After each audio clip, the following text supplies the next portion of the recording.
Page number 1.9 पे आप बच्चों का इंफ्रास्ट्रक्चर टॉपिक है। टाइम हो रहा है 10:50। 16 बच्चे ऑफलाइन, ठीक है जी, और 20 बच्चे ऑनलाइन सुन रहे हैं इस time.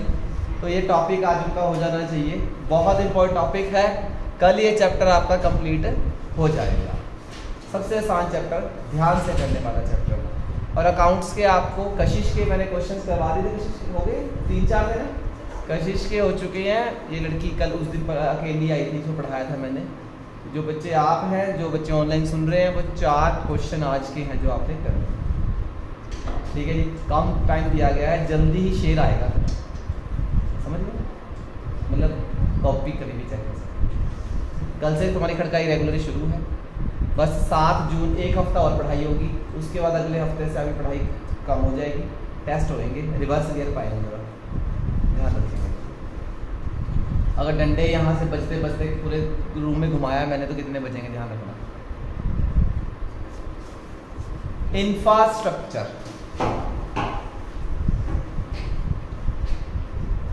Rail, roadway, road, ship, communication system, internet का सिस्टम, इलेक्ट्रिसिटी का सिस्टम, हाईवे,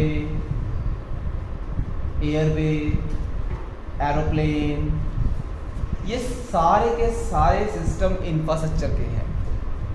अंग्रेजों ने इसकी तरफ बहुत ध्यान दिया, और वो भी तो क्यों दिया, क्योंकि उन्हें अपना फायदा दिखता था इंफ्रास्ट्रक्चर के अंदर। उन्होंने सबसे पहले हमारे इंडिया में पक्की सड़कें बनवाई। हमारे इंडिया में पक्की सड़कें उन्होंने वहां से वहां तक बनवाई जहां तक उनको उसकी जरूरत थी। बस सबसे पहली बात, सड़कें वहां तक। हॉस्पिटल भी उन्होंने वही रखे जो उनके अपने बीमार के लिए, अपनी बीमारी के लिए, बस, और किसी के लिए ना। कम्युनिकेशन सिस्टम, टेलीफोन, इंडिया की एडवेंचर नहीं है, वो बाहर की है। ग्राहम बेल, ऐसे नाम है उसका, ग्राहम बेल, जिसने टेलीफोन को वो किया था, है ना, ऐसे ही कुछ नाम, ग्राहम बेल, जो भी वो ना, उस बंदे ने, वो भी इंडिया का बाहर का था। वो चीज़ हमारे इंडिया में कम्युनिकेशन के लिए यूज हुई। ट्रेन आई, वो भी उन्होंने बनाई 1850 में आई। इंट्रोड्यूस वर्ड आएगा, अगर इंट्रोड्यूस वर्ड आएगा तो 1850 लिखना है। अगर फर्स्ट ट्रेन आएगी तो वो लिखनी है 1853, बॉम्बे टू थाने, 34 किलोमीटर का डिस्टेंस के साथ। ये चीज़ें आपकी पेंसिल से अंडरलाइन हो जानी चाहिए। अब हम इस इंफ्रास्ट्रक्चर के बारे में पढ़ते हैं। Infrastructure, what do you mean by the infrastructure? 1.9 page last में है। Infrastructure refers to all such activities, service, facilities which are needed to provide different kind of service in an economy.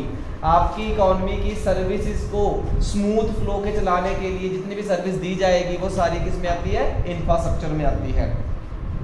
It include infrastructure associated with the means of transport, communication, energy, banking, infrastructure, health, education, housing. ये सारा उस time का आज भी यही सब infrastructure में आता है। अब इसके बाद हम सीधा नीचे आएंगे यहाँ से। The state of infrastructure is inherited from the British rule, discuss the below. यानी कि इंपॉर्टेंट पॉइंट इंफ्रास्ट्रक्चर के टाइम क्या थे, क्या इंफ्रास्ट्रक्चर के लिए किया ब्रिटिश रूल के टाइम, वो क्वेश्चन है। बड़ा आसान क्वेश्चन है आज का ये। Road, the colonial administration could not accomplish much more construction of road due to scarcity of fund. colonial मैंने बताया था, कॉलोनी कौन था? इंडिया। कि इंडिया के पास इतना फंड नहीं था कि वो रोड, ब्रिज, डैम बनवा सके, क्योंकि सारा फंड कहाँ जा रहा था? उनके पास जा रहा था। The road that were built primarily served as interest of mobilizing the army and shifting raw material. लगी ना वही बात कि ब्रिटिशर्स ने रोड बनवाए सिर्फ बिल्ड इसके लिए, अपने इंटरेस्ट के लिए, सेल्फ इंटरेस्ट के लिए, कि रॉ मटेरियल ले जाए, और जो वॉर गुड्स है जहां से आनी है वहां से, बस जहां से रॉ मटेरियल लाना है वहां तक की सड़कें, जहां से वॉर गुड्स आनी है वहां तक की सड़कें, बस। यानी पोर्ट से लेकर, पोर्ट होता है जहाँ पे जहाजों को, शिप्स को खड़ाया जाता है, पोर्ट से लेकर जहां तक वो चीज पहुंचानी है वहां तक की सड़कें बनाते हैं, बस। उन्हें और किसी से कोई मतलब नहीं था। Number 2, there always remain an acute shortage of all weather road to reach out to rural area during the rainy season. लेकिन बड़ी बात लिखी है कि रेनी सीजन, वर्षा के टाइम पे, बारिश के टाइम पे तो पक्की सड़कों का बुरा हाल हो जाता है। और उस टाइम तो गाँव में भी कच्ची सड़कें होती थी, गाँव के गाँव टूट जाते थे शहरों से अलग, मतलब गाँव का शहरों से टुकड़ा अलग हो जाता था। फिर पानी पानी होएगा तो कहाँ से बंदा जाएगा, कहाँ से आएगा, उन्होंने गाँव की तरफ बिल्कुल ध्यान नहीं दिया। As a result, people living in these areas suffered badly during the natural climate and famines. वहाँ के लोग बहुत ज़्यादा बाढ़ से और क्या कहते हैं नेचुरल क्लाइमेट से, अर्थक्वेक आ जाए, बाढ़ आ जाए, सूखा पड़ जाए, ड्रॉट आ जाए, कुछ भी आ जाए, उन तक चीज़ पहुँचती नहीं थी क्योंकि वहाँ तक सड़कें, अब जहाँ सड़कें नहीं होंगी वहाँ पे कहाँ चीज़ पहुँचेगी। अब सरकार ने देखा होगा हिमाचल में कितनी बढ़िया सड़कें बनाती हैं, वैसे मैं गया नहीं, सुना है, मेरा भाई है, मैंने वीडियो में देखा, मैं तो परमाणु से आके नहीं गया 3-4 साल हो गए, ठीक है। तो सड़कें कितनी बढ़िया बन गई यहाँ पे, शिमला तक की बन गई है 2 वे सड़क, तो जहाँ शिमला जाने में 3-4 घंटे लगते थे, आई थिंक अब तो 1.5-2 घंटा लगता होगा अगर बंदा बढ़िया है चलाने वाला। अगर 2 वे रोड है तो दूसरे साइड से आने का कोई मतलब ही नहीं बनता। तो पहले शिमला जाना बहुत बहुत मुश्किल होता था शिमला जाना, क्योंकि सिंगल रोड है, रास्ते में बारिशों के टाइम से ज़्यादा बुरा हाल होता था वहाँ पे। लेकिन आज रोड, रेलवे, ट्रांसपोर्ट सब कुछ इतना बढ़िया बना दिया सरकार ने, जगह जगह तक आज सड़कें बनवा दी है, ट्रेन सिस्टम कर दिया है। अब एक वो भी सड़क बनाई गई है चीन साइड हमारे इंडिया की, कि जो पता नहीं किस बॉर्डर से बॉर्डर जोड़ती है, वो बहुत बढ़िया नई सड़क बनाई है, सुरंग है कई किलोमीटर की, तो वो इसलिए बनाई गई है ताकि जो सोल्जर्स हमारे ऐसे घूम के आते थे स्विच कैनाल की तरह बनाती हो, वो सीधा स्ट्रेट आएंगे। वो पहाड़ काट काट के बनाई गई है सड़क, बहुत बढ़िया सड़क बनाई गई है। वो किसके लिए बनाई गई है? फॉर द वॉर टाइम की, कि लड़ाई हो जाए तो लेट ना हो, फटाफट पहुंचे वहाँ। जैसे स्विच कैनाल है, आपने कल परसों पढ़ा था उसके अंदर। 2 पॉइंट। फिर रेलवे आना हमारे इंडिया के लिए आज भी बहुत बेनिफिशियल है। अगर हमारे इंडिया में रेलवे ना होता ना तो आज एक गरीब बंदा बहुत मुश्किल से सफर कर पाता। आज पानीपत का किराया 80 रुपये है ट्रेन का, एक साइड हिमालयन क्वीन जाती है शाम को 5 बजे, हम जाते हैं उसमें। जब हमारे गाँव है गोहाना, मेरी दीदी का गाँव, दीदी जहाँ रहते हैं, तो 80 रुपये किराया पानीपत तक का। और बस में कितना है? कम से कम 200 रुपये लग जाते हैं। 70, 50, 55 रुपये किराया तो अम्बाड़ा तक का ही आई थी। उससे आगे फिर करनाल भी आएगा, फिर पानीपत आएगा, तो 200 रुपये लग गया। और क्या कहते हैं ना, अंदर भी वॉशरूम में गया बस में होता है, वहाँ उसमें होता है, बंदा चल फिर ले, कुछ भी कर ले। वहाँ पे ऐसा बिल्कुल भी नहीं होता। गरीब रथ, विकलांगों के लिए जो हैंडीकैप होते हैं उसके अलग डब्बे होते हैं, जहाँ बैठे होते हैं वो, कहीं में तो फ्री में चल जाते हैं वो। सरकार ने बहुत कुछ फैसिलिटीज़ कर रखी है आज के टाइम में ट्रेन को लेकर तो स्पेशल। तो यही चीज़ दिखता है, रेलवे आई बहुत अच्छी चीज़ थी, लेकिन उन्होंने उस टाइम भी सबसे बड़ा ड्रॉबैक रेलवे ही रहा, क्योंकि रेलवे तक उन्होंने गांव तक अपनी चीज़ पहुंचा दी। मतलब पिंजौर तक पहले चीज़ नहीं आती थी, पंचकूला तक आती थी, लेकिन उन्होंने पंचकूला से कालका तक की ट्रेन बना दी। तो पिंजौर भी रुकेगी भाई, रुकेगी, सामान उतारेगी अंग्रेजों वाला, फिर आगे कालका चल जाएगी। यानी जो चीज़ पहले पिंजौर तक ब्रिटिशर्स प्रोडक्ट नहीं पहुंचते थे, अब वो भी पहुंचना शुरू हो गई, जिसने हमारे हैंडीक्राफ्ट प्रोडक्ट की जो सप्लाई है वो बिल्कुल खत्म कर, उनकी डिमांड बिल्कुल जीरो कर। सप्लाई कहां से जब डिमांड ही नहीं, ये चीज उन्होंने की। रेलवे आगे थे, पढ़ते हैं the most important contribution of British rule. देखो मोस्ट इंपॉर्टेंट 1 मार्क्स में आएगा कि सबसे मेन इंपॉर्टेंट कॉन्ट्रीब्यूशन क्या है? Railway. Most important contribution of the British rule was introduced railway in India 1850। ये लाइन अंडरलाइन होनी चाहिए, 1850 1850 इंट्रोड्यूस्ड ईयर था। The railway affect the structure of Indian economy the 2 important ways। देखो point बना के लिखना है, ऐसे लिखोगे कैसे नंबर मिलेंगे आपको, डॉट लगा के। Railway enabled people to take long distance to travel, its broke geographical and cultural barriers, promotion national integration।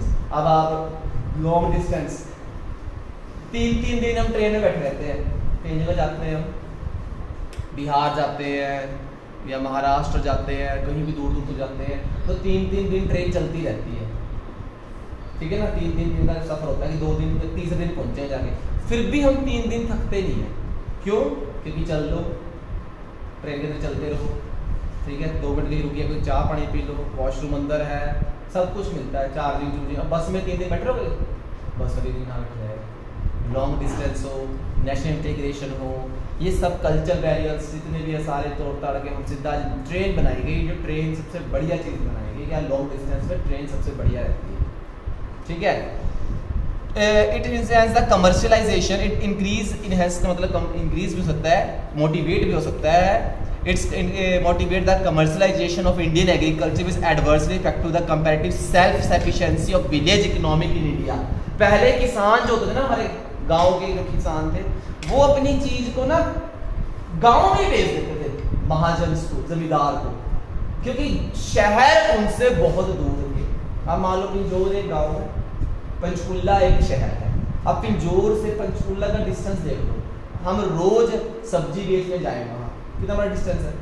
तो हम क्या करते थे कि कौन जाएगा अपनी बैलगाड़ी लेकर। अब बैलगाड़ी होती थी उस टाइम, या बंदे पैदल जाते थे या बैलगाड़ी होती थी, साइकिल तो होती थी उस टाइम। बैलगाड़ी या पैदल, जब बैलगाड़ी लेके जाएंगे या पैदल जाएंगे तो कम से कम 5-7 घंटे जाने के, 4-5 घंटे लगेंगे, और इतनी सब्जी बेच के वापस भी आना है।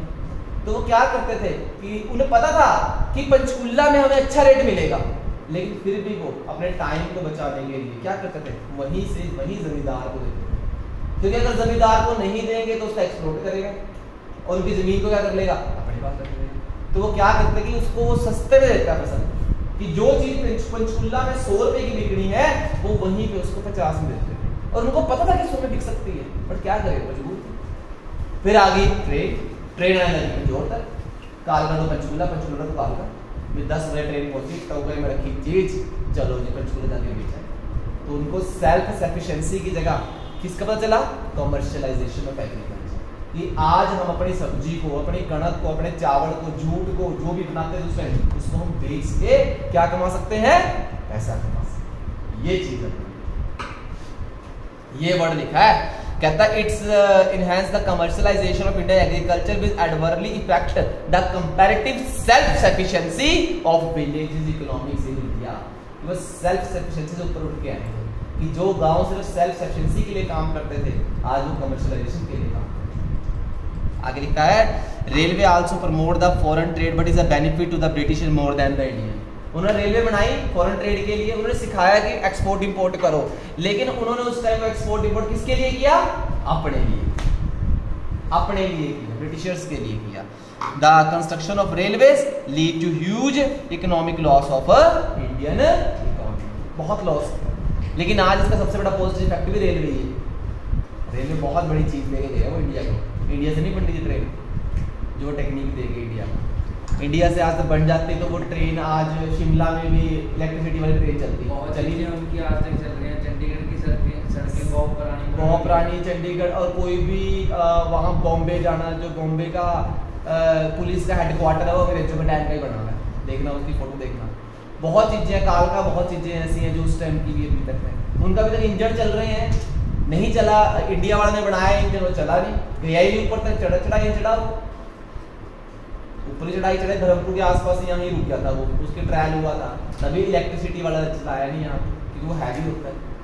यही चल रहा है, स्टीम इंजन चलते हैं वहाँ, वो रुक गया बेचारा ऊंचाई पे, ये रुकते हैं, उन्हीं को दोबारा से मेंटेनेंस में रखा जाता है, उस टाइम के चल रहे हैं। तो बहुत कुछ अच्छा भी देखे गए हैं, पॉजिटिव इफेक्ट पड़ेंगे अब इसके आगे, लेकिन उस टाइम की बात करें तो सब कुछ और फ्लैट था। हाँ जी, तो ये साइड में पिक्चर बनी हुई है, India first passenger train ran from Bombay to Thane a distance of 34 kilometre 16 April 1853। 1 marks का क्वेश्चन कि पहली ट्रेन कब चली बॉम्बे टू थाने। सब बच्चे बॉम्बे टू थाने लिखेंगे, जिसके पास एक किताब नहीं है ना वो बच्चा बॉम्बे टू थाने लिखेगा सर, और वह 1853 भी लिख देगा, लेकिन वो डिस्टेंस नहीं लिखेगा, लेकिन आप स्पेशल डिस्टेंस।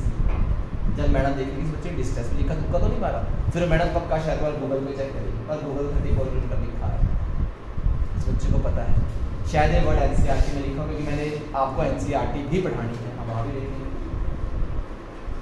क्योंकि आपकी बीके वाली बुक में तो 1850 दे रखा है, introduce the Bombay Thane first day they रखी है उसमें।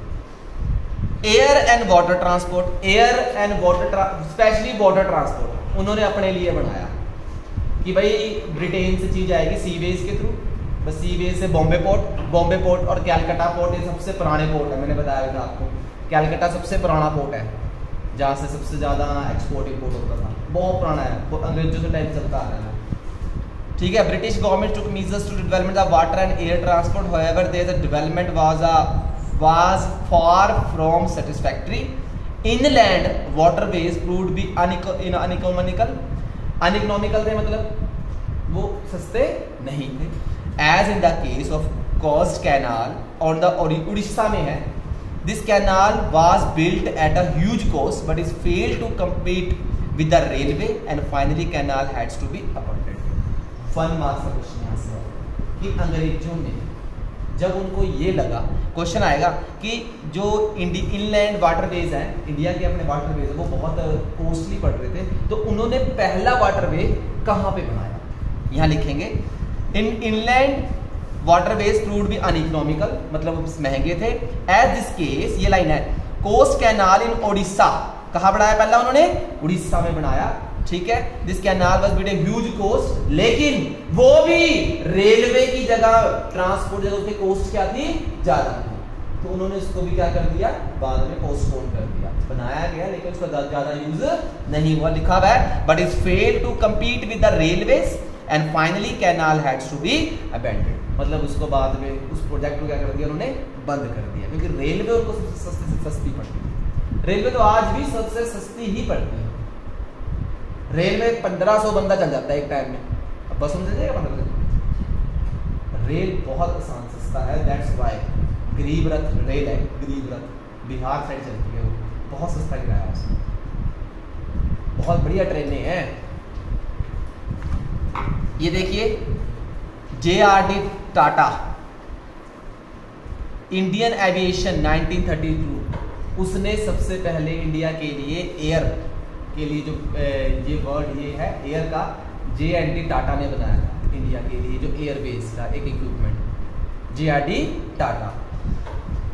कम्युनिकेशन, उस टाइम चिट्ठियां चलती हैं, चिट्ठियों के बाद वो आए टेलीफोन दूसरे वाले, कि यहाँ ऐसे पकड़ के सुनना बोलते थे, ठीक है, तो मेरी पुरानी मूवी में हाथ से टेलीफोन पकड़ से एक से बोलते थे ऐसे, हाँ ऐसे ऐसे करते थे, वैसा कुछ था।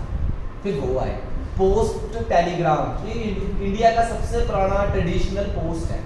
हुंडी, प्लस वन देखा था, हुंडी पढ़ रहा हूँ, हुंडी बिजनेस में हुंडी पढ़ाया था, वो हुंडी भी इस तरह की चीज थी, वो सिर्फ फाइनेंशियल के लिए थी, अनफाइनेंशियल के लिए पोस्ट टेलीग्राफ सबसे इंडिया के पुराने टाइम से, पुराने पिक्चरों में देखा होती थी मूवी, कबूतर जा बोलकर, देखिए तुमने मूवी, गाना इतना फेमस है कबूतर जा जा जा, हाँ वो यार सलमान खान की मूवी थी वो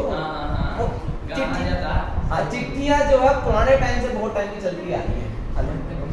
हाँ जी,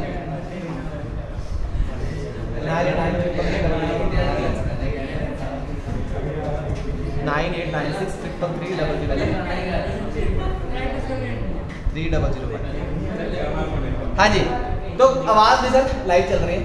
कम्युनिकेशन, तो ये देखिए लिखा हुआ है, पहली लाइन में लिखा हुआ है, post and telegraph are the most popular means of communication. उस टाइम कहाँ फेसबुक ट्विटर था, पोस्ट और टेलीग्राम चल रहे थे। और टेलीग्राम एक ऐसा था, टेलीग्राम में ना वर्ड के हिसाब से पैसे लगते थे, जितना आप लिखो, टेलीग्राम एक छोटी चिट होती थी लाइक दिस, इतनी सी बस छोटी सी।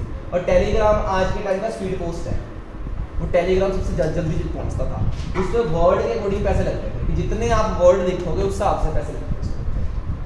एक वर्ड का कितना रुपये होता था उस टाइम पे। उस टेलीग्राम हमने मम्मी ने भी बहुत यूज़ किया है, मुझे तब का पता है, जब मैं शायद पहली दूसरी क्लास में हो तब भी मैंने देखा है टेलीग्राम। तो एक छोटा सा पेज होता था, इतना छोटा सा, तो यानी कि 10 सेंटीमीटर विड्थ और 5 सेंटीमीटर ऐसा कुछ होता होगा, LB उसकी 10 and 5 होती होगी। तो वर्ड जितने लिखोगे ना उतने पैसे लगते हैं उसके ऊपर, उस हिसाब से लगते हैं पैसे। टेलीग्राम वो पोस्ट चिट्ठी से पहले पहुँचता था, तो ये चीज़ थी। और पहले तो पोस्ट ऑफिस में ना इतना बर्डन होता था ना, इतना बर्डन, बहुत बर्डन होता था, बहुत ज़्यादा बर्डन। दिवाली के टाइम तो भाई उनको सांस लेने का टाइम होता था, थैले के थैले भर के आते थे पोस्टेज के, क्योंकि पहले तो यही होता था, ग्रीटिंग भेज रहे हैं, चिट्ठी भेज रहे हैं, हैप्पी दिवाली की, ये आजकल तो बस ऑनलाइन है, वो आ जाता है, क्या कहते हैं, फोटोज में वो पोस्ट वाला लाल सा गोल सा डब्बा देखा था, आज तक नहीं देखा असली। कौन सी वीडियो आती है, GI कौन सी वीडियो होती है, वो वीडियो खोल लो, हैप्पी दिवाली, वो आजकल तो वो आ गई। उस टाइम बर्थडे हो, दिवाली हो, जो आजकल आप CBSE के ऑनलाइन फॉर्म भरते हो, मैंने खुद अपने हमारे फॉर्म भी पहले ऐसे होते थे। मैंने जो एक्सटैट का पेपर दिया था तो मेरा फॉर्म ऐसे जाता था। आपका तो ऑनलाइन सिस्टम है, उससे पोस्ट के थ्रू जाता है। पोस्टेज वाले आपको तो बहुत आसान जॉब होगी, यानी कि पहले जॉब आसान नहीं थी, पहले तो कंप्यूटर भी नहीं थे, तो लिखना पड़ता था रजिस्टर में, अब तो कंप्यूटर में सारा सिस्टम आ जाता है। तो ये था, ये पोस्टेज सबसे पुराना ट्रेडिशनल है।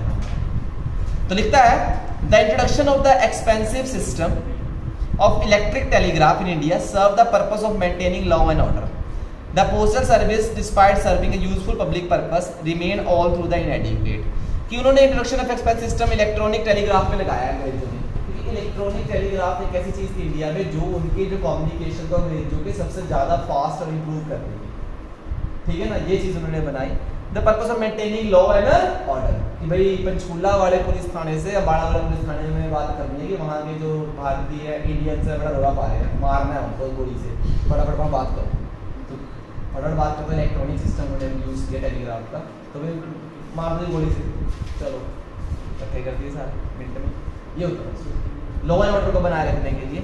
Postal service despite serving useful public purpose remain all through the इनएडिक्वेट। उन्होंने पब्लिक सर्विस के लिए कुछ खास इस पर ध्यान नहीं दिया, क्योंकि अंग्रेजों को पोस्टेज से कोई फायदा नहीं था। जहां उनको फायदा दिखा वहां उन्होंने ध्यान दिया। इंफ्रास्ट्रक्चर में रेलवे, रोडवेज, एग्रीकल्चर, जमींदारी सिस्टम और क्या कहते हैं आपका handicraft, export import, trade policy, इनकी तरफ ध्यान दिया, क्योंकि इन्हीं से सबसे ज्यादा पैसा आता था। पोस्टेज से क्या करना है, कुछ भी नहीं था। पोस्टेज में चिट्ठियां कौन लिखता है, जो बंदे पढ़े लिखे हों। हमारे इंडिया के लोग भी 16% पढ़े लिखे, कहाँ चिट्ठी लिखी है। ये चीज़ देखा होगा पुरानी पिक्चरों में, चिट्ठी आती है और दूसरे को पढ़ाते हैं, ये पढ़िए भाई चिट्ठी पढ़िए क्या लिखा है, उससे पढ़े लिखे बंदे उसी से लिखवाते थे। ये होता है उस पर रीजन आप पेपर में आएगा कि अंग्रेजों ने रोड रेलवे क्यों बनाए, इसके पीछे उनका क्या मकसद था। अभी अंग्रेजों का मेन मकसद तो यही था कि इंडिया को बस फ्लैट कर दो, बिल्कुल खत्म करो, बिल्कुल जीरो कर दो। तो उन्होंने इसके लिए रेलवे और रोड क्यों बनवाए, क्या मकसद था इस पीछे। रीजन पेपर में आएगा, write on the 2 reasons of the infrastructure development in the British rule या the colonial period. Reason, the basic objective of British government to develop infrastructure was not to provide basic amenities to the people but to serve their own colonial interests। उनका main basic purpose India के लिए समाज सेवा करना नहीं था, कि India के लिए कुछ सर्विस करना नहीं। उनका मेन मोटिव था अपना सेल्फ इंटरेस्ट। पहला था रोड और दूसरा सबसे मोस्ट इंपोर्टेंट कौन था, रेलवे। ये देखो लिखता है road was built to mobilizing the army within the India for drawing out raw material from the out countryside to the nearest railway station, port। आगे ये बात जो मैंने बताई थी कि सड़कें सिर्फ वहां तक थी जो रेलवे स्टेशन तक जुड़ती हूँ, और बस यदि सड़क बनानी है मेरे घर से लेकर इजी डे वाली जगह से लेकर बस रेलवे स्टेशन तक, मैं यहीं से जाएगा ट्रक, और ये सारा खाली, क्योंकि जंगल पे रहना तो क्या लेना। हमारा ट्रक जहाँ से जाएगा, जहाँ तक रेलवे स्टेशन की सड़क है वहीं तक जाना चाहिए, बस वहीं तक सड़क बनेगी, उससे फालतू सड़क नहीं बनेगी। या पोर्ट तक, कि भाई यहाँ से पंचकुला है पोर्ट, बस पंचकुला से सड़क बनेगी, उससे आगे कोई सड़क नहीं बनेगी। फिर अम्बाड़ा से या पोर्ट, फिर अम्बाड़ा से आगे तक का पोर्ट की बनेगी, मतलब ऐसे सड़कें। Send these two England and दूसरी क्रिएटिव फॉरेन डेस्टिनेशंस, कि जहाँ तक पोर्ट तक रेलवे रोड वहीं तक बनाए गए जहाँ से उनका रॉ मटेरियल आता था, जहाँ से उनकी जो फौज है, जो उनके सोल्जर्स हैं वो जाएंगे सामान को लेने के लिए, बस वहाँ तक रोड थे। रेलवे ने सबसे तस्वीर फेरी। Railway was developed by Britishers mainly 3 reason. Paper में 1 मार्क्स का क्वेश्चन आएगा कि ऐसे 2 रीजन बताओ जिस वजह से रेलवे बनी, क्यों बनी रेलवे। 3 रीजन दे रखे हैं बुक में, वो 2 रीजन पूछ लेते हैं, या 3 नंबर में 2 पूछ, 3 नंबर में 3 पूछ लेता है, 1 मार्क्स से 3 लिख दे रहे हैं। क्या रीजन दिया, to have effective control and administration over the vast Indian tertiary। Vast था बहुत ज़्यादा, बहुत दूर तक, बहुत ज़्यादा बड़ा एरिया। इंडियन टर्शरी, इंडिया की टर्शरी के ऊपर, इंडिया के टोटल इकोनॉमिक के ऊपर अपना पूरा का पूरा प्रेशर रखने के लिए, अपना पूरा हक जमाने के लिए उन्होंने क्या बनाई। नंबर 2 लिखता है to earn profit through foreign trade but linking railway with major ports, कि उन्होंने प्रॉफिट कमाना था, प्रॉफिट कमाने के लिए अपनी चीज़ बाहर भेजनी थी और बाहर से इंडिया मंगानी थी। इंडिया में ऐसे बस तो आएगी नहीं, कहाँ से आएगी? पोर्ट से आएगी। और पोर्ट तक क्या चाहिए थी? जो चीज में चाहिए, ये काम था। तभी तो कैलकाटा का स्टेशन बहुत पुराना स्टेशन है। कैलकाटा और बॉम्बे का स्टेशन सबसे पुराना स्टेशन है इंडिया में। बॉम्बे में बहुत पुराना है क्योंकि पोर्ट था वहाँ, कैलकाटा में बहुत पुराना है क्योंकि पोर्ट था वहाँ। सबसे स्टेशन पुराने वहाँ पे है, कैलकाटा और वहाँ पे। To make profitable investment British fund in India, कि रेलवे इसलिए बनाएगी कि भाई इन्वेस्टमेंट की जाए और प्रॉफिट कमाया जाए और कहाँ भेजा जाए? ब्रिटिशर्स, यानी ब्रिटिशर्स इन्वेस्टमेंट को इंडिया में लगाओ और पैसे से पैसा बना के वापस भेजो। और वो किसके लिए यूज करो? अपने एडमिनिस्ट्रेटिव के लिए और वॉर के लिए। लड़ते वो थे, पैसा किसका लगता था? इंडिया का। एसी में वो बैठते थे, पैसा बिल कौन भरता था? इंडिया का। ये होता है, ह्यूज एक्सपेंड करते थे, एक्सपेंडिंग अपने एडमिनिस्ट्रेशन पे और ठाट भाट पे। मलमल, मलमल आपने पढ़ा था। The system of electric telegraph was introduced to high cost to serve the purpose of mainly law and order. Cost ज्यादा थी, बहुत खर्चा करा उन्होंने इलेक्ट्रॉनिक टेलीग्राफ के ऊपर, बट किसके लिए करा? लॉ एंड ऑर्डर के लिए, फटाफट अपनी बात को दूसरे बंदे तक पहुंचा दे, हम कम्युनिकेशन सिस्टम को बनाए। बस मेन ये था, रोड बनाए, रेलवे पोर्ट तक, जहां तक बने रेल चली, इफेक्टिव कंट्रोल के लिए, प्रॉफिट गेन करने के लिए और इन्वेस्टमेंट्स को पूरे इंडिया में ब्रिटिशर्स के लिए बनाने के लिए। टेलीग्राफ बनाया, वो जरा थी, किसके लिए? लॉ एंड ऑर्डर के लिए। इन तीनों में कोई भी ऐसा पॉइंट नहीं है जो उन्होंने इंडिया के लिए करा। ये तीनों पॉइंट किसके लिए है? उन्होंने अपने फायदे के लिए। और सारी बातों का यहाँ तक ये टॉपिक आपका पूरा खत्म होता है। मतलब आपने एग्रीकल्चर पढ़ लिया, आपने एग्रीकल्चर के बाद इंडस्ट्री पढ़ा, इंडस्ट्रीज के बाद आपने फॉरेन ट्रेड भी पढ़ा, इंफ्रास्ट्रक्चर पढ़ा। ये चारों पांचों कंक्लूजन अब लास्ट में गन्ने का जूस गिलास में क्या कहता है? क्या कहता है? By the time India won its independence 1947, जब इंडिया 1947 में फ्रीडम मिली, the impact of 200 years of British colonial rule was already showing the all aspects of the Indian economy. 200 साल वो इंडिया में रहे थे और इंडिया की इकोनॉमिक्स को उन्होंने बिल्कुल तहस नहस कर दिया 200 साल के अंदर। क्या करा? देखो लिखता है, already show the all aspects of Indian economy. Following points are clear proof the economic underdeveloped during the British period. कि ये जो पॉइंट्स अब हम बताएंगे ये बिल्कुल प्रूव करते हैं कि 200 साल में कैसे उन्होंने हमारे इंडिया की इकोनॉमिक्स को बहुत ज्यादा डाउन कर दिया। क्या? टू कांस्टेंट पर capital income over a long period, हमारी जो पर कैपिटल इनकम है कांस्टेंट रही। कांस्टेंट मतलब इंक्रीज नहीं हुई। जैसे अब हमारे इंडिया की जो इनकम है year by year, month by month increase होती रहती है, लेकिन उस टाइम ऐसा बिल्कुल नहीं था। अगर इंडिया 10 साल पहले भी 100 रुपए का होता था तो 10 साल बाद भी कितने कमा रहा है? 100 ही कमा रहा है। वो जा कहाँ रहे हैं पैसे? मॉडर्न होने के बाद भी इनकम नहीं हो रही, कहाँ जा रही है? फालतू खर्चा हो रहा है। फालतू खर्चा कौन करा था? घर वाले बोल देते हैं कि भाई मेरी फैमिली दैट बोल देता है, किसी पापा मम्मी जो सर्विस करते हैं कि मेरी तनख्वाह 20,000 थी तब भी हमारे 500 बचते थे, मेरी तनख्वाह 70,000 होगी तब भी 500 बच रही। कहाँ जा रहा है पैसा? कहाँ जा रहा है? फालतू खर्चे जा रहा है। तो वो कौन करते थे? Britishers. Increase dependence on population on agriculture, उन्होंने ऐसा बना दिया कि इंडिया वाले एग्रीकल्चर के ऊपर क्या रहे? डिपेंड रहे, क्योंकि वो चाहते हैं कि इंडिया गरीब ही रहे हमेशा, कभी उठ के न निकले आगे, वो सिर झुका के ही चले हमेशा। वो कभी नहीं चाहते थे कि इंडिया अब हमसे ऊपर हो। तो उन्होंने इसीलिए इंडिया के स्पेशली बंदों को जोर दे के रखा, पैसे देते थे उनको कि हमारे वाली चीज उगाओ, ताकि वो एग्रीकल्चर में ही कमाते रहे, बस इंडस्ट्री की तरफ तो ध्यान ना दें, पढ़े लिखे ना, बस इसी काम में लगे।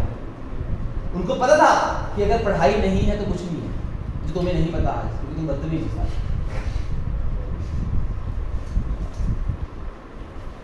ये बात मैंने पहले बताई थी। जमींदारी सिस्टम बहुत बड़ी रीढ़ की हड्डी तोड़ दी इसने हमारी, इस सिस्टम ने। लगान, ठीक है। ट्रेडिशनल मेथड ऑफ कल्टीवेशन, हमारा ये सबसे बड़ा ट्रेडिशनल मेथड था। हमारे पास HYV सीड्स थी सिर्फ time, high yield variety seeds, मैंने बताया था। ना इरिगेशन फैसिलिटीज थी, ना फर्टिलाइजर्स, अच्छी एग्रीकल्चर के लिए हमारे पास ज़मीन थी। तो हम उस टाइम भी काउ डंग और स्पेशली कैटल और मैन पावर पे डिपेंड करते हैं। कैटल पावर पे, मैन पावर पे, मशीनें बिल्कुल भी नहीं होती। हाई फ्रिक्वेंसी ऑफ फेमिनिस, बाढ़ बहुत बाढ़ में बहुत डूब जाता है उस टाइम। क्यों? उस टाइम डैम ही नहीं है। आज तो डैम है, पानी इकट्ठा होता है, डैम में स्टोर कर लेते हैं। डैम तो जब खुलाता है जब बहुत ओवरफ्लो हो जाता है। उस टाइम ऐसा कुछ नहीं था, गाँव ही होते थे, गाँव के गाँव डूब जाते थे सारे के सारे, जंगल ही होते थे उस टाइम। ये चीज़ थी, बारिशें भी आती थी क्योंकि उस टाइम सब सही था, जंगल होते। जब आपके पास आपके पास ये पेड़ पौधे होंगे, ट्रीज होंगे, तो कॉमन सी बात है आपका एयर पोल्यूशन बिल्कुल कम होएगा। जब एयर क्वालिटी बढ़िया रहेगी तो टाइम पे बारिश आएगी और बढ़िया आएगी। सही है ना? आज के टाइम में बारिश कभी ज़्यादा कभी कम हो जाती है। देखो बारिश का मौसम है, 2 दिन से बारिश होगी, कभी वो तूफान आ गई इस वजह से बारिश हो जाएगी, वैसी बारिश आ गई। बारिश का पहले टाइम होता था, उससे पहले बारिश नहीं आती थी। जैसे जुलाई टू सितंबर ही बारिश आती थी, बहुत रेयर होता था कि बारिश पहले आती थी। लेकिन अब मई में भी बारिश आ रही है, जून में आ रही है, अप्रैल में आती है। ये चीज़ अच्छी नहीं है, ये चीज़ बुरी है। एनवायरनमेंट ठीक नहीं है हमारा इंडिया का। ठीक है, अब क्या कहते हैं, अगर टाइम पे हर चीज़ नहीं होगी, गर्मी पड़ना ही जरूरी है। अगर जितनी बढ़िया गर्मी होगी उतने अच्छे चावल की खेती होगी, राइस की, चावल की, मूंगफली जो आने वाले टाइम में राजस्थान में होती है, मूंगफली, चावल, ये सनफ्लावर का तेल जो होता है, ये चीज़ें कुछ जो चीज़ गर्मी में, अमरूद, आम, जितना गर्म होगा दिन उतना ज़्यादा बढ़िया होता है। ये कुछ जो आम, लीची, आड़ू, ये जो फ्रूट्स आ रहे हैं, और ये चावल जो आप खाते हो, कुछ चीज़ों के लिए गर्मी बहुत ज़रूरी है। अगर गर्मी नहीं पड़ेगी तो कहाँ से होगी? और सर्दी बहुत ज़रूरी है। पिछले साल सर्दी भी इतनी नहीं पड़ी, बहुत कम सर्दी पड़ी पिछले साल, क्योंकि हमने कहा पिछले साल वो कोट वगैरह जो हम निकालते हैं अभी ठंड बहुत है, ऐसी ठंड फूक वगैरह बहुत रेयर। अगर ठंड नहीं होगी तो कोहरा नहीं पड़ेगा, जिसे हम स्नो वो बोलते हैं, फोग बोलते हैं। फोग नहीं होगी तो ना, जब तक फोग नहीं प्रॉपर पड़ेगी तब तक कणक का जो दाना होता है, जो हम कणक घर के लिए यूज करते हैं, तो दाना मोटा नहीं होता। वो फोग पड़ना बहुत जरूरी है। हमारे गांव में खेती का ज़्यादा कहते हैं यार धुंध नहीं पड़ी इस बार, धुंध पड़नी जरूरी है। जितनी धुंध पड़ेगी उतना वो, उससे वो कणक बहुत बढ़िया प्रॉपर होती है। ये चीज़, धुंध पड़ना, ठंड पड़ना बहुत जरूरी है। ठंड पड़ेगी तभी फसलें अच्छी होगी। बाजरा उस टाइम बहुत बढ़िया होता है, बाजरा, बरसी, एक वो होती है, क्या बहुत चीज़ें हैं। अब बारिश अच्छी होएगी तभी मक्की होएगी, जिसको हम क्या बोलते हैं, वो खाते हैं कुड़ी 10 रुपये की लेके, कौन है ना, 10 रुपये को नींबू नंबू लगा देते हैं भुट्टा। ये चीज़ अगर बारिश नहीं हुई, जहाँ ये माड़ी के रास्ते से आप आते हो वहाँ पे अब देना थोड़ा टाइम वो लग जाएगी, फसल लग जाएगी। बारिश होगी तो वो होगी, अगर बारिश अच्छी नहीं तो वो भी नहीं। हर चीज़ का अपनी अपनी जगह पे क्या है, रोल है। अब बॉम्बे, सबसे ज्यादा पानी की दिक्कत बॉम्बे में है, क्योंकि वहाँ पे समुद्र पास है। अरे अब भैया समुद्र का पानी दिक्कत क्या है, क्योंकि वहाँ पे खारा पानी जाता है, समुद्र का पानी पीने लायक नहीं है। तो वहाँ पे वो बॉम्बे में पानी को सबसे ज्यादा बारिश के लिए स्टोर किया जाता है पानी को, कि वहाँ बारिश के पानी को बहुत कम है कि वेस्टेज की जाती है। उसको ज़्यादा जो वहाँ की बॉम्बे कॉर्पोरेशन सोसाइटी है, जैसे हमारी नगर पालिका यहाँ पे है, तो वो उस पानी को स्टोर करती है बहुत ज़्यादा, BMC बोलते हैं उसको, बॉम्बे की वहाँ की।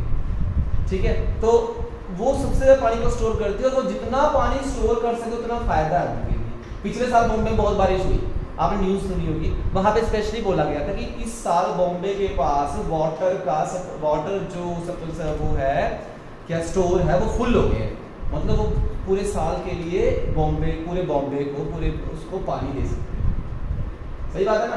तो इसीलिए बारिश का होना जरूरी है।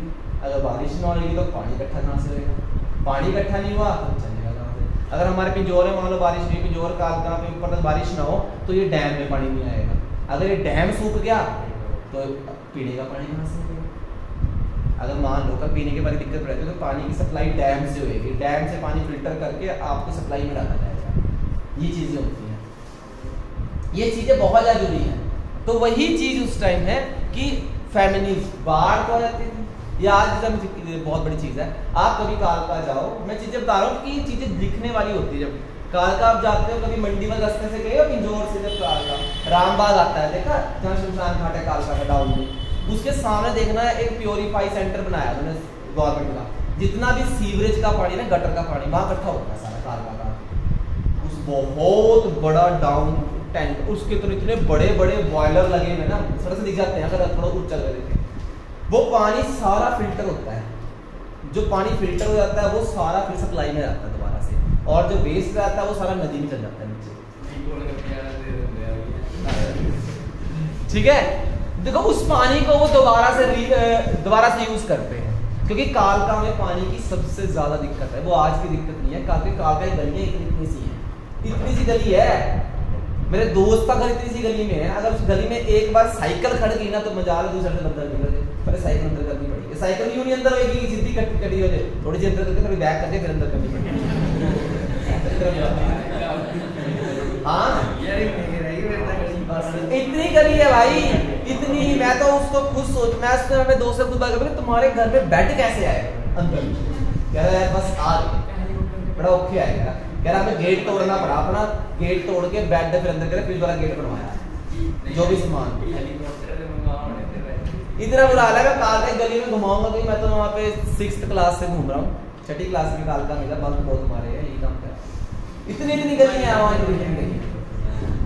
ये बुरा हाल है। पानी नहीं है, पानी कहाँ से आएगा, बहुत कम पानी है, तो जहाँ पे पानी कम होता है वहाँ पे ऐसा चीज होती है। तो फैमिलीज बाढ़ का पानी स्टोर करने का कोई भी जरिया नहीं था।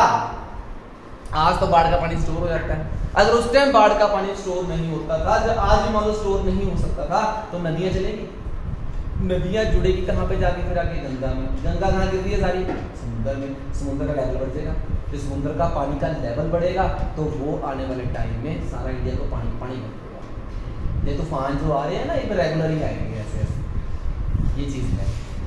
तो डिस्ट्रक्शन ऑफ इंडियन हैंडीक्राफ्ट, ये बात तो आपको पता ही है कि इंडिया के जो हैंडीक्राफ्ट, जो हाथ से काम करने वाले बंदे, उनका सारा काम तमाम कर दिया था। टैरिफ रेट, मैं था एक्सपोर्ट इंपोर्ट पॉलिसी के लिए वर्ड्स मेरे जरूर याद रखने हैं, tariff rate and inadequate the industrialisation के बिल्कुल ध्यान नहीं था, उन्होंने बनाया कुछ किया अपने लिए किया, इंडिया के लिए तो बिल्कुल जीरो थे।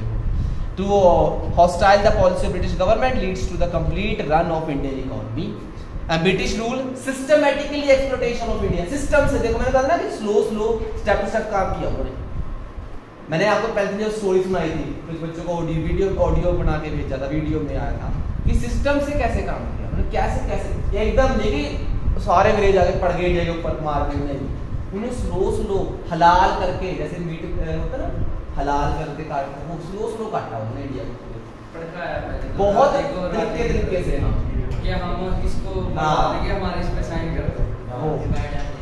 ये देखो सबसे पहले उन्होंने इंडिया की गर्दन या रीढ़ की हड्डी पकड़ी, वो थी एग्रीकल्चर। पहला पॉइंट ये लिखा है, India remained in agriculture country through the British period and its agriculture sector remained totally backward. This was the commercialization of agriculture to serve the industries of Great Britain. उन्होंने देखा कि India में agriculture बहुत ज्यादा है और India की agriculture backward है, मतलब इंडिया के लोग जो है बहुत गरीब है, और इंडिया के लोगों को इस गरीबों के लिए हल्का सा गरीब को पैसा मिल जाए तो कुछ से कुछ कर दे, बंदे से बंदा बना दे। तो उन्होंने क्या किया, इंडिया को फोर्स किया, इंडिगो जूट ये उगाओ, हमारे बाहर भेजो, हम इस बदले में क्या देंगे आपको, प्रॉफिट देंगे, पैसा। माननी पड़ेगी बात, जब पूरे साल खेती करके 10 रुपये नहीं बच रहे थे और उसमें भी 5 रुपये लगता था वो जमींदार, तो 5 रुपये में कहाँ से चला जाएंगे पूरा साल। जब अंग्रेज दे रहे हैं 20 रुपये, कोई चक्कर नहीं भाई, कमा लो, उनकी रोटी तो खानी है, यही सोचते हैं रोटी तो खानी है। फिर बारी आई इंडस्ट्रियों की, देखो अगला पॉइंट, हैंडीक्राफ्ट। कौन? Handicraft. British rule never try to modernise the prevailing industrial sector in India. उन्होंने कभी भी ध्यान नहीं दिया कि इंडस्ट्रियां हो इंडिया में, अगर इंडस्ट्री इंडिया में बढ़ेगी तो एक्सपोर्ट कैसे लगाओगे, तुमने कभी भी इंडस्ट्री में बढ़ने दी। टाटा थी सबसे पुरानी। There was large scale destruction of world famous handicraft and cottage industries of the country. बहुत ज़्यादा डिस्ट्रक्शन, बहुत ज़्यादा एक्सप्लॉइटेशन किया। फिर बारी आई डिस्क्रिमिनेटिंग पॉलिसीज की। By the following policy discriminating protection, British gain complete control entire Indian market. 50+ से भी ज़्यादा एक्सपोर्ट इंपोर्ट कहाँ से होता था, ब्रिटेन से। थोड़ा बहुत फिर श्रीलंका से हो गया, इंग्लैंड से हो गया, यहाँ से कुछ कहीं यूके से कहीं भी यहीं से, लेकिन ज़्यादा बाहर। Number 4, British rule gradually they transformed the Indian economy into the primary producing country, exporting only agriculture product and raw material necessary for industry in Britain and importing finished goods from Britain. की primary चीज बढ़ाओ, jute बनाओ, cotton उगाओ, silk उगाओ, Indigo उगाओ, कहाँ भेजो, बाहर, कड़क भिजवानी। कणक के लिए रोटी मिलेगी, आटा मिलेगा हमसे, या कणक मिलेगी जो बाहर से बन के आएगी, ब्रिटिशर्स बनाएंगे, या कणक इंडिया की मिलेगी जो कि अंग्रेजों के तरीके से क्या करेंगे, काम करेंगे। कई इंडियन थे जो अंग्रेजों के तलवे चाटते थे उससे, उनको पता है कि अगर रहना है तो इनके साथ ही करना पड़ेगा। कई थे उस टाइम इंडिया के बंदे इनके साथ लग गए, आज भी लग जाते हैं, नहीं पाकिस्तान के साथ लग जाते हैं। हमारे एक ऑफिसर पकड़ा हुआ सरदार, बहुत 2-1.5 सालों में हो गया, एक ऑफिसर पकड़ा बॉर्डर से, सरदार जो अच्छी पोस्ट पे था, वो पाकिस्तान के लिए काम करता था, उस टाइम अच्छा ऑफिसर हो, इंडिया की इंफॉर्मेशन लीक करता उनके लिए। उसने अपनी बस अपनी गाड़ी में स्पेशली वो आतंकवादी बिठाए हुए थे जो बॉर्डर क्रॉस करा रहा था, पकड़ लिए। ये ऐसे ऐसे बंदे भी आज के टाइम में तो उस टाइम तो वैसे ही होंगे, कई करोड़ों का मिला उसके पास है, तो बीच का ये तो बेनती होता है जो जाके सारा कुछ बताता है, क्योंकि उसको अच्छा रोटी मिल रही है, अंग्रेजी सब मिल रहा है। वो ये जो कहते हैं लड़ो, इंडिया वाले कहते हैं लड़ो एक दूसरे से, हम तमाशा देखते हैं, ये करते थे वो, क्योंकि वो चाहते थे कि इंडिया के लोग एक दूसरे लड़ लड़ के मर जाए, हम राज करेंगे बस। फिर थोड़े से आगे अच्छे बंदे आ गए, महात्मा गांधी, भगत सिंह बथेरे आए, और आधों का नाम हम भूल ही गए हैं, थे बहुत थे ऐसे, तो उन्होंने फिर थोड़ी सी मोटिवेट हुए लोग कि ये जब ये मर सकते हैं तो हम क्यों ना काम करते हैं इंडिया की। तो ये था, बहुत कुछ था। कल भी बहुत 5th point, to promote foreign trade and exploiting natural resource of India to advantage British ruler build up the economic infrastructure which include road, railway, port, shipping, irrigation, electricity. अपने फॉरेन ट्रेड को बढ़ाने के लिए हमारे India के natural resource को उन्होंने बिल्कुल तहस नहस कर दिया। उन्होंने अपने लिए इलेक्ट्रॉनिक टेलीग्राफ बनाया, रोड बनाए, रेलवे बनाई, अपने लिए बनाया, सब इंडिया के लिए कुछ नहीं किया। और छठा point, the British rule thoroughly explore the Indian economy the economic drain. गर्त में, खाई में, खूह में पाना, इकोनॉमिक ड्रेन, पैसा कमाया सारा का ड्रेन, वेल्थ ड्रेन, ड्रेन यानी वेल्थ होता है पैसा, इकोनॉमिक होता है पैसा, ड्रेन मतलब डाउन, यानी इंडिया के लिए वो पैसा खत्म था, उन्होंने अपने लिए खर्च किया, इकोनॉमिक वेल्थ को अपने लिए यूज किया, इंडिया के लिए बिल्कुल वो खत्म है, the aforesaid natural exploitative policies of British rulers result in large scale poverty। इतना कुछ होने के बाद इंडिया के अंदर बहुत ज्यादा गरीबी, भूखमरी पैदा होनी थी, जब इंडिया के लिए कुछ होएगा नहीं। As stagnation and backward economics of along with a huge drain of economic resource country to the greater India के लिए ह्यूज ड्रेन हो गया, लेकिन वही चीज उन्हीं के लिए राइज होगी, ब्रिटेन के लिए। इंडिया के पास खाने को तो दाने नहीं है और एक्सपोर्ट हो रहा है 100 क्विंटल, अरे इंडिया में खाने को खुद को दाने नहीं है। जैसे थोड़ा टाइम पहले हो गया था, रिसेंटली अभी 4 महीने पहले हम खुद ही तो वैक्सीन एक्सपोर्ट कर रहे थे, अरे इंडिया के लाले पड़े थे, वो चीज होती है, ये चीज था उस टाइम। तो ये जरूर पढ़ना है, इंडस्ट्रियल और उसके बाद आपका ब्रिटिश रूल एक्सप्लॉयटेशन। कल छोटा टॉपिक है पॉजिटिव कंट्रीब्यूशन, और पीछे के बहुत अच्छे से क्वेश्चन पढ़ाऊंगा कल मैं आपको इस चैप्टर के, बहुत बढ़िया बढ़िया क्वेश्चन हम कल करेंगे।